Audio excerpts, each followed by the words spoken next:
오늘 말씀의 제목이 하나님이 우리의 소망이십니다. 하나님이 우리의 소망이십니다.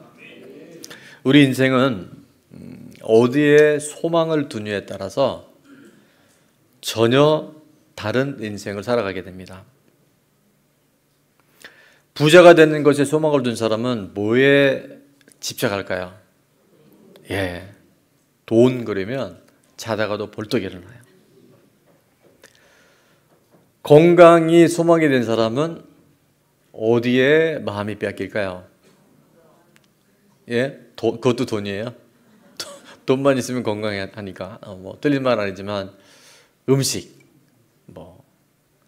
운동, 또 보약, 가을 되면 한 첩씩.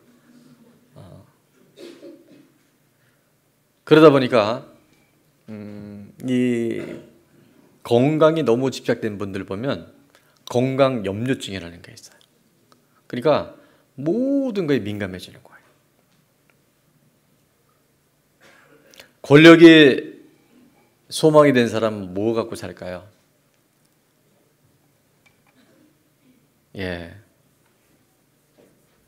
사람들의 인지도, 다른 사람이 어떻게 평가하는지에서 굉장히 민감합니다.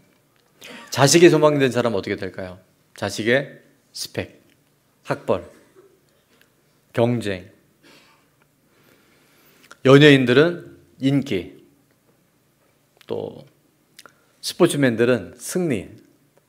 그러니까 내가 인생에 어디에 중점을 두고 소망을 두냐에 따라서 전혀 똑같은 인생인 것 같은데 그 삶의 방향이 달라진 걸 보는데요. 진짜 복 있는 사람, 진짜 지혜로운 사람은 어떤 사람일까요? 오늘 정답이 나와 있는데 하나님께 소망을 두는 거예요. 하나님께 우리의 삶에 초점을 맞추는 거예요. 그러면 말씀드린 대로 세상도, 돈도, 사람도, 자식도, 건강도 하나님이 더해 주셔요. 근데 이게 이론이 아니라 실제 삶을 통해서 우리가 그런 경험과 간증들이 있어야 할 줄로 믿습니다.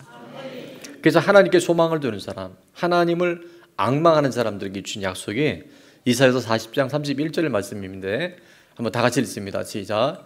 오직 여호와를 앙망하는 자는 새 힘을 얻으리니 독수리가 날개치며 올라감 같을 것이요 달병아도 변치 아니하고 걸어가도 피곤하지 아니하리로다.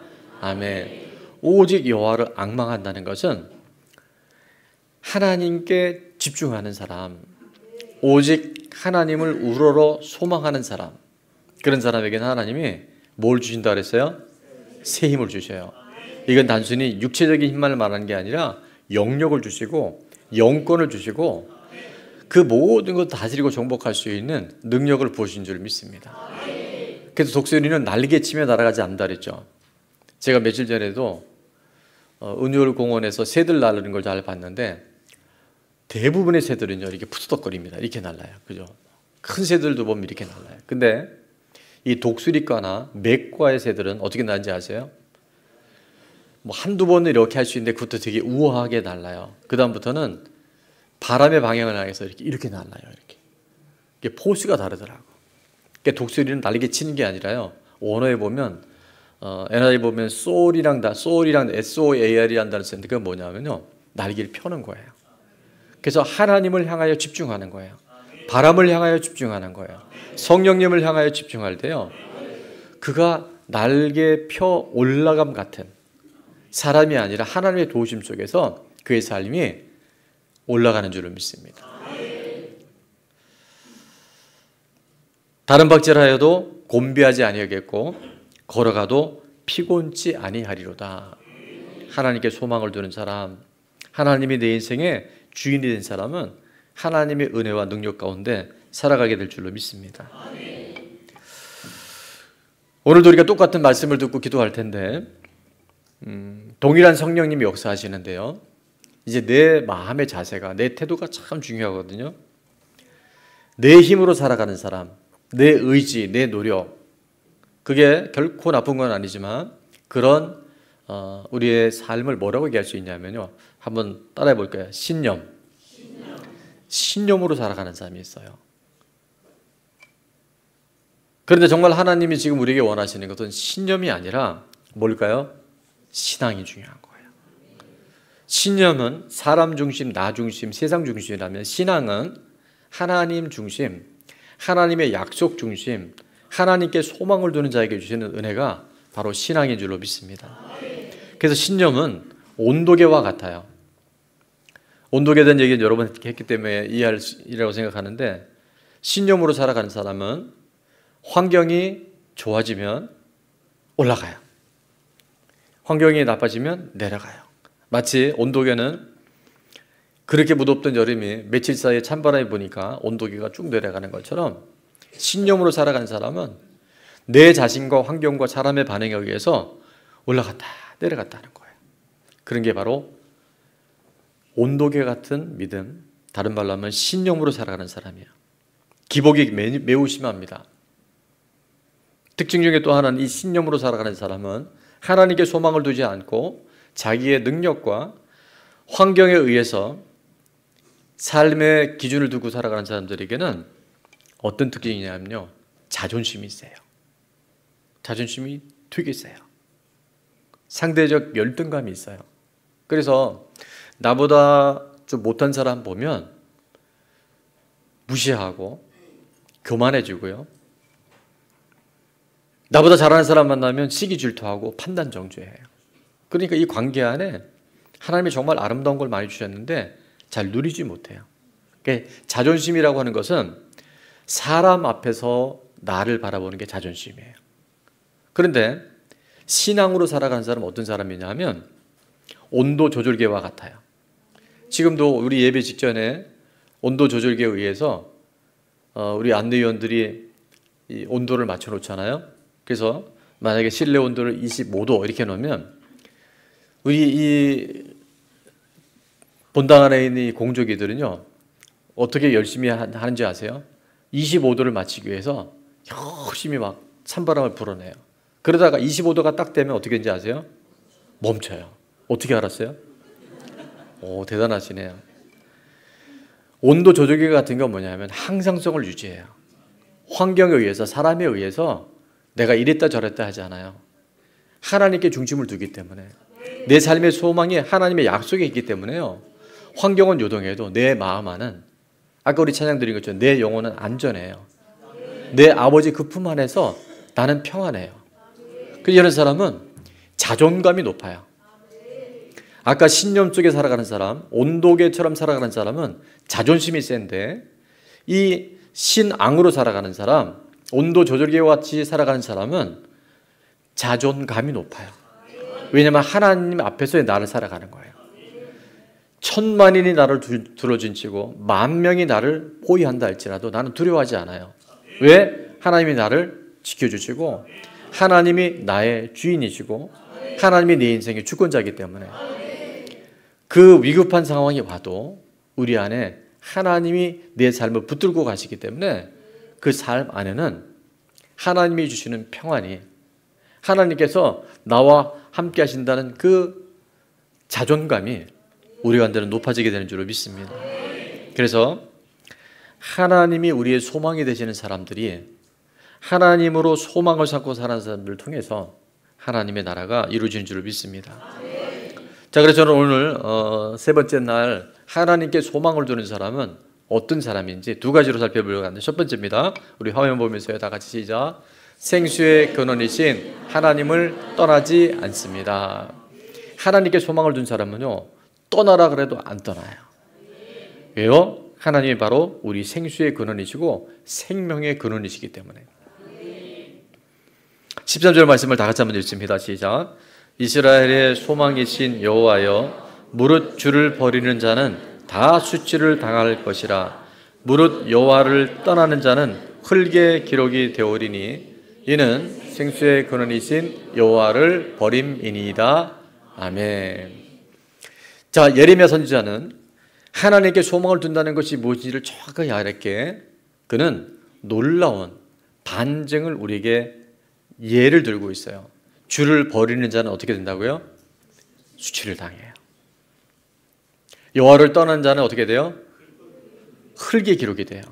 존재감 없는 인생이 돼요. 왜냐하면 생수의 근원, 생명의 근원이 바로 하나님께 있는데 그 하나님을 버렸기 때문에. 어제도 말씀드렸지만 하나님이 우리를 고통 주시거나 하나님이 우리 힘들게 하시는 게 아니에요. 입은 삐뚤어져도 말은 똑바로 해야 돼요. 우리가 하나님부터 멀어진 거예요. 우리가 하나님을 저버린 거예요. 하나님과 등진 거예요. 이 예를 들 때마다 제가 태양이를 들지 않을 수 없는 것은 지구의 모든 기후와 온도는 밤과 낮은 어디에 결정된다? 태양과의 관계와 태양과의 거리와 방향이에요. 지금 왜 밤이 온 줄 아세요? 태양을 등지고 있기 때문에. 좀 있으면 태양을 향해서 정면으로 바라보면 새벽이 오고 아침이 오고 낮이 와요. 그러니까 하나님 왜 내 인생이 어두워요가 아니라 내가 지금 하나님과 등지고 있는 것이 무엇인지 분명히 하나님 내게 말씀하셨는데 우리 친구들 말대로 전문 용어로 하나님 말씀에 한 글자 오늘 한글날인데 쌩 까고 있는 건 뭔지. 그러면서 하나님 힘들어요. 내가 너무 아파요. 제가 너무 외로워요. 제가 너무 소원해요. 이게요 사람으로부터 오는 것 같지만 사실은 누구로부터 온다? 하나님과의 관계에서 온다는 거예요. 자식 우상으로부터 또 성공, 세상 쾌락 이런 것들이 우리 안에 하나님부터 멀어지게 하는 아주 치명적인 약점들이 될 수 있어요. 근데 그때 오늘 예레미야 선지자를 통해서 우리가 붙들어야 할 말씀 중에 하나는 뭐냐면 하나님을 떠나서 세상을 따라갈 때 우리가 뭘 당해야 되냐면 수치를 당하는 것이 은혜고 축복이에요. 자, 다 같이 한번 읽습니다. 시작.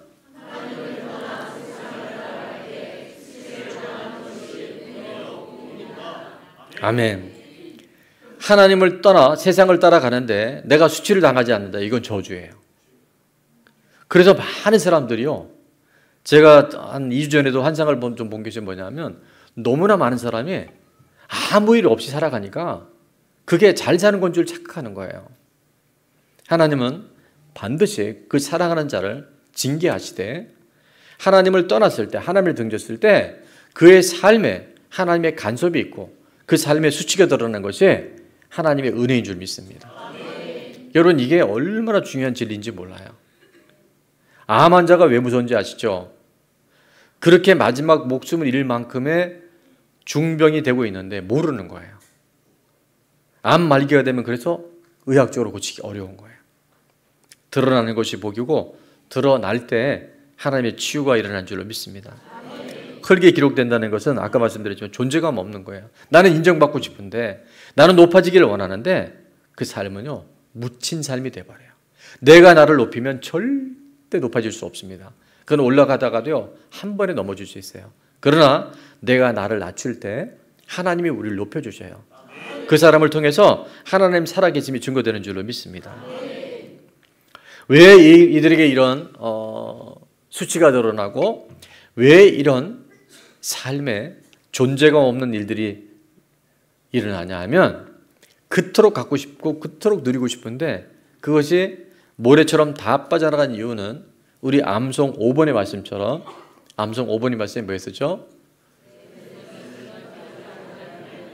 할렐루야. 예.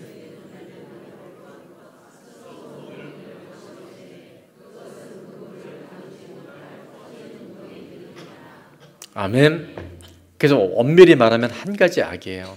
하나님을 떠날 때 이 모든 일이 그냥 자연적으로 파생되는 거예요. 근데 하나님께 소망을 두면 하나님이 우리 삶에 내가 노력하는 것이 아니라 하나님이 예비하시고 준비하신 하나님의 사람들의 만남을 통해서 하나님 환경을 조성하셔서 우리를 터진 웅덩이조차도 막아주셔서 그곳에 생수를 공급하신 줄로 믿습니다. 자, 마지막 한 가지. 하나님께 소망을 두는 사람 어떤 사람이냐면 다 같이 읽습니다. 시작. 고난이 있어도 말씀의 자리, 기도의 자리를 떠나지 않습니다. 아멘. 여러분 말씀대로 살고 소망을 둬도요 고난은 있다 없다 있어요. 아주 필수 코스로 있습니다. 광야 반드시 있어요. 그런데 그 고난과 광야가 우리한테 올지라도 우리는 어디를 떠나면 안 된다? 말씀과 기도를 떠나면 안 돼요. 말씀과 기도가 하나님의 능력인 줄로 믿습니다. 오늘 14절과 16절에 보니까 여호와여 주는 찬송이여 시온이 나를 고치소서 그리하시면 내가 낫겠나이다. 아마 예레미야는 육신의 질병보다도 마음의 상처와 이 쓴뿌리와 트라우마가 너무 많았을 거예요. 나를 구원하소서. 정말 결혼도 하지 말라 그랬고 아이도 낳지 말라 그러고 눈물의 선지자로 이 사명을 감당할 때 그의 마음이 얼마나 무너져 내리겠습니까? 나를 구원하소서 그리하시면 내가 구원을 얻으리다. 심지어는 이 말씀을 전하는 이스라엘 백성들이 이렇게 비아냥거렸잖아요. 보라 그들이 내게 이르기를 여호와의 말씀이 어디 있느냐? 야 하나님 말씀이 무슨 소용이 있어? 너 말씀대로 살았다고 잘 되는 게 어디 있어? 이제 임하게 할지라고 이렇게 비아냥거리고 조롱하는 거예요. 16절은 다 같이 했습니다. 시작. 나는 목자의 직분에서 물러가지 아니하고 주를 따라 싸우며 재앙의 날도 내가 원하지 아니하였음을 주께서 아시는 바라. 내 입술에서 나온 것이 주의 목전에 있나이다. 아멘. 그래서 우리는요 어떤 상황 가운데서도 말씀과 기도의 자리를 떠나면 안 돼요. 자, 여러분에게 떠나지 않아야 합니다. 여러분 떠나지 않는 게 얼마나 큰 은혜인지 몰라요. 근데 많은 분들이 있어야 할 자리에 있지 못해요. 그리고 떠나요. 내 생각, 사람의 유혹, 사단이 주는 생각을 통해서 정말 좀 진드근히 말씀과 기도 자리에 있어야 되는데 떠나요. 외롭고 힘들고 어려운 길이 같지만 믿음으로 산다는 것은 하나님께 소망을 준 사람들에게 하나님의 대반전, 대역전이 반드시 일어나게 될 줄로 믿습니다. 있어야 할 자리에 있는 것이 축복입니다. 있어야 할 자리에 있는 것이 축복입니다. 있어야 할 자리에 있는 것이 축복입니다. 여러분 오늘 잘 오셨어요. 이 말씀이 들리고 오늘 기도하게 되잖아요. 역전이 일어난다니까요. 나는 세상에 하마터면 함몰될 수밖에 없었는데 오늘 하나님께서 선지자 예레미야를 통해서 다니엘과 사드락과 메삭과 아벤느고가요 바벨론의 70년 포로가 될 때까지 그들은 오히려 무명한 자가 아니라 유명한 자로 예레미야 이 하나님 말씀의 대언을 통해서 10대 청소년들이요 위대한 하나님의 사람으로 빚어지게 된 줄로 믿습니다. 오늘 제가 여러분이 말씀과 기도의 자리 떠나지 아니하고 하나님이 원하시는 그 자리에 머물러 있잖아요. 그래 하나님께서 우리 가족, 우리 후손, 우리 가문, 우리 지역, 나라, 열방 하나님께서 변화시킬 줄 믿습니다. 세상을 변화시키지 말고 내가 하나님께 소망을 두는 거예요. 내 삶의 초점이 하나님께 명확하게 두는 거예요. 그때 하나님이 일하신 걸 보게 될 줄로 믿습니다. 최근에 우리 공동체 안에 굉장히 많은 변화들이 있잖아요. 제가 셀보고서를 이렇게 보면 이번 주에도 그 예배의 자리, 주일 성수 자리에 떠나지 않으려고 노력한 분들이 굉장히 많아요. 제가 이름은 얘기하지 않아요. 왜냐하면 본인이 또 이렇게 뻘쭘하잖아요. 이름이 나오면. 그래서 성은 윤 씨예요. 가운데는 복자예요. 마지막은 얘기 안 해요. 예. 고향에 내려갔다가 올 수 없는 상황인데 주일날 새벽 5시에 첫 차를 타고 기차는 간다 뭐 이런 거 있죠. 기차 타고 첫 기차를 타고 주일 예배 승리하셨대요. 우리 박수 한번 하겠습니다.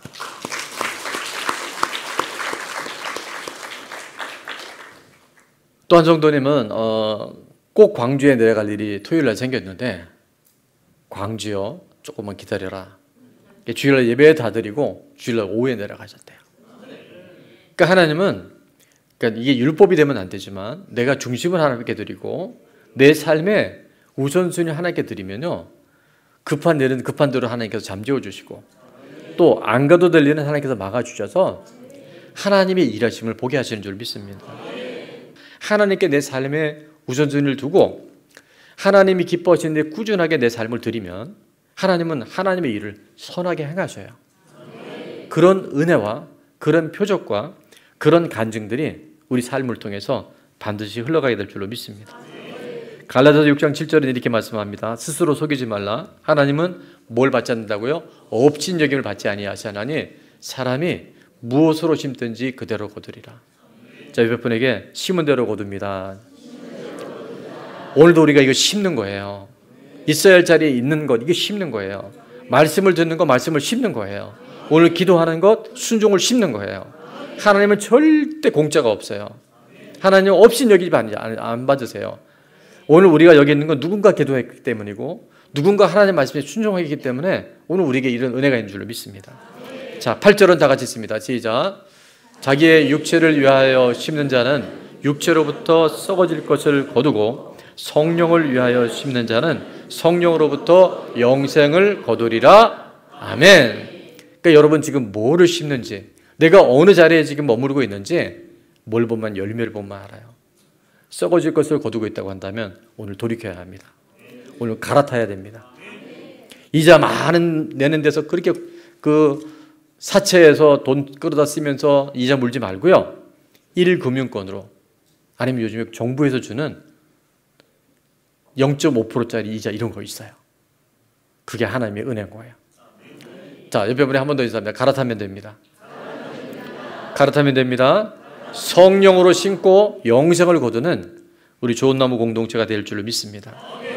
그러면서 우리가 암송 9절은 선포합니다. 시작. 우리가 선을 행하되 낙심하지 말지니 포기하지 아니하면 때가 이름에 거두리라. 아멘. 그래서 우리가 있어야 할 자리는 게 이렇게 중요한 거예요. 선을 행하다 보면 낙심할 때가 오고 포기하고 싶을 때가 오는데 그때 우리가 떠나지 않아야 돼요. 그때 떠나지 않아야 돼요.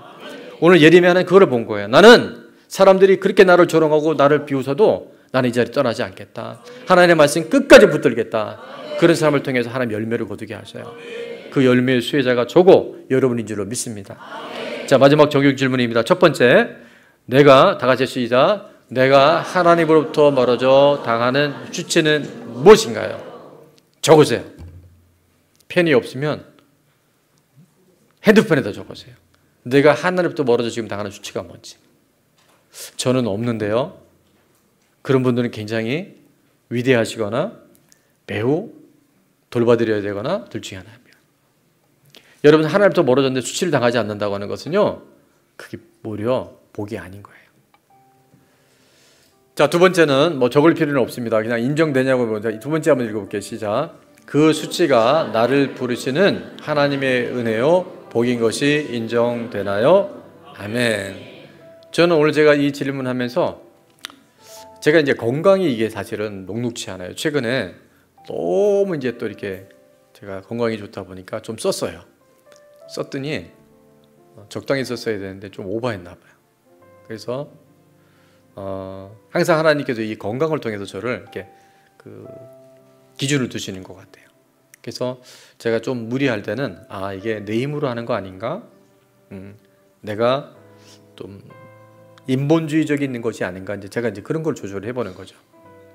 자, 그것이 하나님의 은혜요 복인 것을 인정할 수 있길 바랍니다. 자, 마지막 세 번째는 다 같이 읽을게요. 시작.